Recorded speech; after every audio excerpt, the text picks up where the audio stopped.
Le débat sur l'écriture inclusive a refait surface ces derniers jours à l'occasion d'une proposition de loi visant à l'interdire dans le but de protéger la langue française. Je voudrais apporter des recherches qui ont été faites en psycholinguistique et un consensus en psychologie expérimentale aujourd'hui où il n'y a plus de débat sur cette question, sur le fait que quand on parle au masculin, cela génère, pour tout le monde, des représentations au masculin. C'est-à-dire que quand vous parlez des médecins, des avocats, du président de la République, notre cerveau, il se représente des hommes. Attendez, c'est pas une opinion, c'est un fait scientifique sur lequel il y a un consensus dans le domaine de la psychologie expérimentale. Il y a des médecines qui sont des femmes. Non mais vous changez de... c'est pas du tout le sujet. Ce que je dis, c'est que quand vous dites que, après tout, bah oui, le masculin il est neutre, c'est faux. En fait, notre cerveau n'est pas capable de concevoir un masculin qui soit neutre. Ça, c'est une chose importante à savoir, et donc c'est pour ça que c'est pas une coquetterie que de parler de professeuse, que de vouloir féminiser la langue, que de vouloir la démasculiniser, que de vouloir la rendre plus inclusive, alors qu'aujourd'hui elle est exclusive, parce que cela change le réel.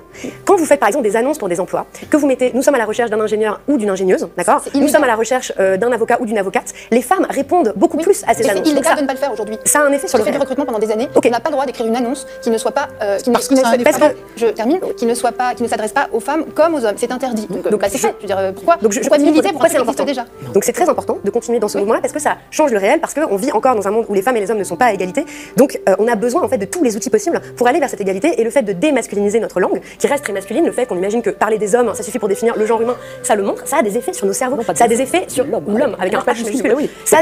Ça a des effets sur les représentations des enfants. Alors, ça, encore une fois, il y a plein d'expériences en psychologie qui le montrent. En fait, si vous montrez aux enfants que des modèles de garçons, de tas de métiers qui sont masculins, les filles ne peuvent pas se projeter là-dedans. Et de même, les garçons ne peuvent pas se projeter dans les métiers des filles. Je ne sais pas qui est cette dame, mais à mes yeux, son discours est un tissu d'ânerie. Déjà, qu'on arrête de nous parler d'études qui disent que, de chercheurs qui ont conclu que... Les historiens le savent. Quelles études, quels chercheurs? Celle de Charlotte de Sciences Po Lille, celle d'Océane en terminale au lycée Rokhaya Diallo à Grenoble. La science ne peut pas être systématiquement utilisée comme argument d'autorité, et encore moins quand on parle de sciences cognitives ou sociales. Le fait que plusieurs scientifiques pensent la même chose ne dit strictement rien de la vérité d'une assertion. Il fut un temps où les scientifiques étaient persuadés que la Terre était plate. Il n'y aurait donc plus de débat sur la question? What? Permettez-moi d'en douter. De plus, parler de consensus scientifique n'a que peu de sens. Consensus est un mot latin qui signifie accord au sens de sentiment commun. Un fait scientifique peut être prouvé grâce à des arguments rationnels. On ne peut donc pas parler de vérité scientifique et de consensus en même temps. Non, non, non! L'être humain est mortel, c'est une vérité scientifique. Ce ne sont pas des gens qui se sont assis autour d'une table et qui se sont mis d'accord sur le fait que l'homme est mortel. Qu'ils soient d'accord ou pas, c'est un fait. Donc selon cette dame, quand on parle au masculin, cela génère une représentation au masculin. Foutaise, j'ai envie de dire. C'est des... couilleries. Une idée plus ou moins répandue veut que le langage structure notre pensée. Cette idée est fausse ou plutôt mal comprise. Le langage ne fait pas notre pensée, ce n'est qu'un outil, un moyen d'exprimer et de véhiculer la pensée. Prenons un muet, aveugle et manchot par exemple. Oui, je sais, c'est pas de bol. Ce n'est pas parce qu'il ne peut pas s'exprimer ni pratiquer le langage des signes qu'il ne pense pas. L'un n'empêche pas l'autre. Ce n'est pas le genre des mots qui détermine la représentation qu'on en a, c'est le réel et l'usage qui influencent la représentation mentale, pas le genre grammatical. Le genre dans la langue n'est rien d'autre qu'une norme linguistique. On nous apprend que c'est comme ça et pas autrement, alors on fait comme ça et pas autrement. Quand on pense aux camionneurs, on pense à des hommes, effectivement. Non pas parce que camionneur est de genre masculin, mais tout simplement parce que la plupart des camionneurs sont des hommes. C'était donc ça. Quand on pense sage-femme, on pense à une femme, non pas parce qu'il y a femme dedans et que c'est de genre féminin, mais parce que c'est un métier essentiellement féminin. Si on disait accoucheur, ça ne changerait strictement rien, on s'imaginerait toujours une femme.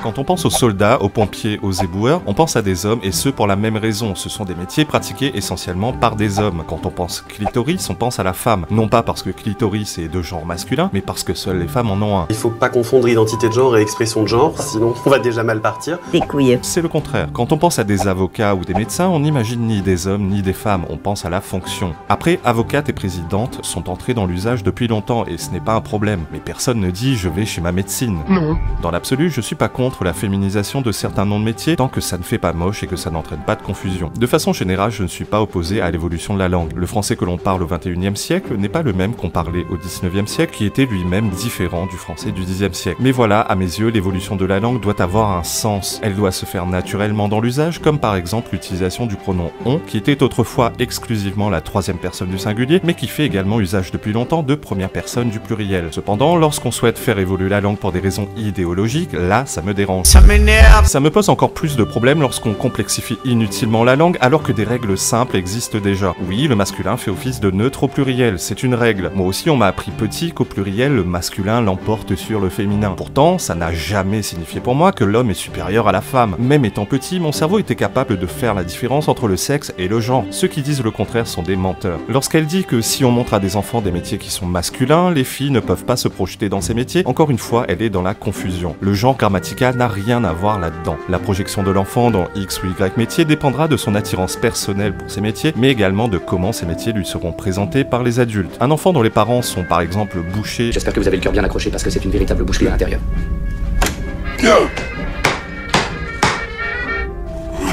Et qui lui rabâche à longueur de journée que c'est le métier le plus formidable de la Terre, il y aura de fortes chances pour qu'il soit convaincu que c'est effectivement le cas. Cet extrait d'émission a été relayé sur Twitter par Marguerite Stern. Vous savez, cette ancienne fémène qui a fait un virage à 180 degrés et qui aujourd'hui dénonce abondamment le wokisme et le militantisme LGBT. Enfin, virage à 180 degrés, pas tout à fait en fait. Marguerite Stern reprend tous les poncifs moisis de cette femme dans la vidéo. Elle dit par exemple, fermez les yeux, imaginez des piétons, des couturiers, des camionneurs, vous allez voir des hommes, pas des femmes.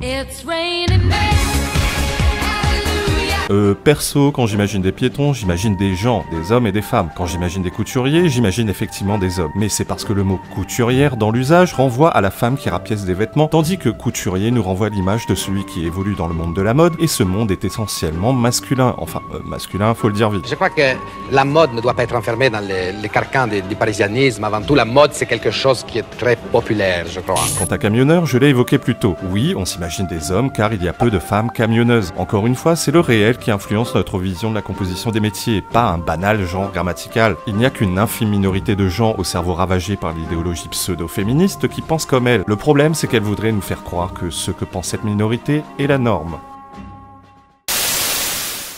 Sarah, on fait un devine-tête, d'accord? T'as 30 secondes pour faire deviner 3 mots sur la tête de Malik. Si tu réussis, tu gagnes tes 50 €. Je suis chaud, ouais. Je vais lancer le chrono, c'est bon pour toi? Go. Vas-y. Moto. Oui. Vas-y. Football. Ouais. Très bien, le troisième. Wesh. Je vais faire un truc de fou. 9. Un oiseau. 7. 8. 6. Ah, des barres, wesh. 5. 4.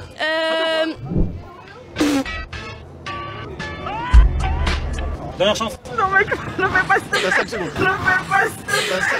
Mais...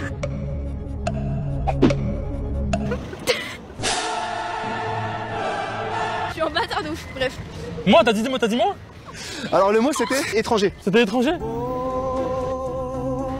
Mais moi, il y a 50 ans. Ah, il y a 50 €, je peux me permettre, elle a dit. Ah. Mais non, mais évidemment pas que je suis pas raciste, ça me paraît logique, j'ai une crête. Ah, c'est con, hein. Que je suis pas raciste, j'ai une crête. Moi, c'est la meilleure excuse, je suis pas raciste, j'ai une crête. Tu n'as pas hésité une seule seconde.